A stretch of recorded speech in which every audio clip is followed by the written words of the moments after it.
Random House Audio presents You Don't Love Me Yet by Jonathan Lethem. Read for you by the author.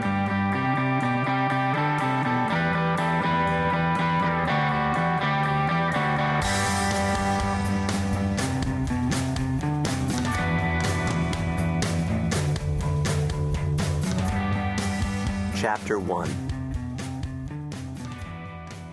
They met at the museum to end it. There, wandering through high, barren rooms full of conceptual art, alone on a Thursday afternoon, Lucinda Hoekke and Matthew Plangent felt certain they wouldn't be tempted to do more than talk. 2, driving into the canyon of vacated plazas of downtown Los Angeles, felt suitably solemn and irrevocable. The plan was not to sever as friends or as bandmates, only as lovers. Lucinda saw him first. A tall, malnourished vegetarian, Matthew was obliviously handsome, lead singer handsome. He was dressed, as for his work at the zoo and for the band's practices, in black turtleneck, jeans, and speckless suede work boots, which Lucinda knew he kept in his locker when he entered the animals' habitats. Matthew had presumably been excused from his veterinary nursing duties for the afternoon, or possibly it was his day off.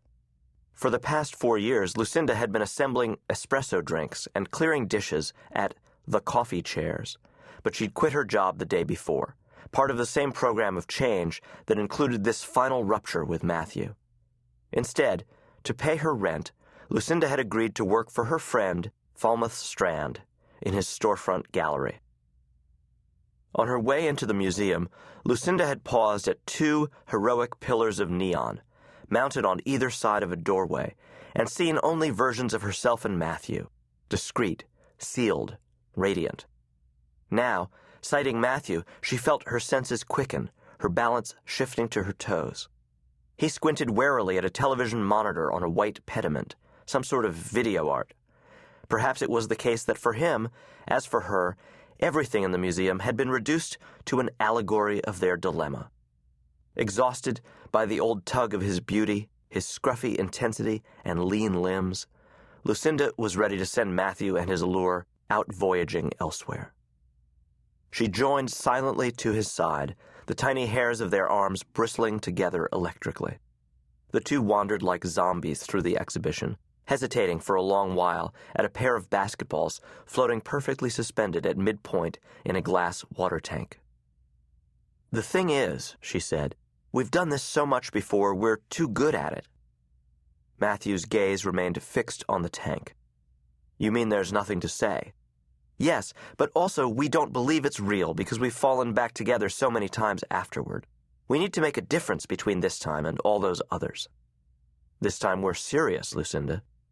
"On the other hand," she said, "the advantage to so many practice breakups is we know we still like each other, so we don't have to worry that we're not going to be friends."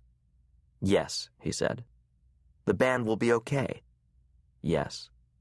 "If we seem like we're barely speaking to each other, Denise and Bedwin will be completely confused. We can't let the band worry about us. Bedwin's fragile enough as it is." "Yes." "Is something else wrong?" "It's nothing. There's a sort of crisis with one of the zoo's kangaroos, that's all." "You were thinking about a kangaroo just now?" "I just kind of wish we were in some place more private, so I could hold you and maybe just kiss you a little bit." His dark, woeful eyes flitted past her as if hounded. "I feel like I can't even look at you." "I feel the same way," she said, "but that's the point. We have to stop now, change our patterns." "I should stop having breakfast at the coffee chairs." "You can go to the coffee chairs all you like," she said. "I quit yesterday." "Are you serious?" "I'm going to work for Falmouth." Matthew disliked Falmouth. Lucinda and Falmouth had been together, briefly, in college. Matthew had always behaved jealously around Falmouth, though he denied it. "Work how?" he said. "Doing what?" "He offered me a job in a sort of theatrical piece he's putting together. A fake office that needs fake office workers to answer."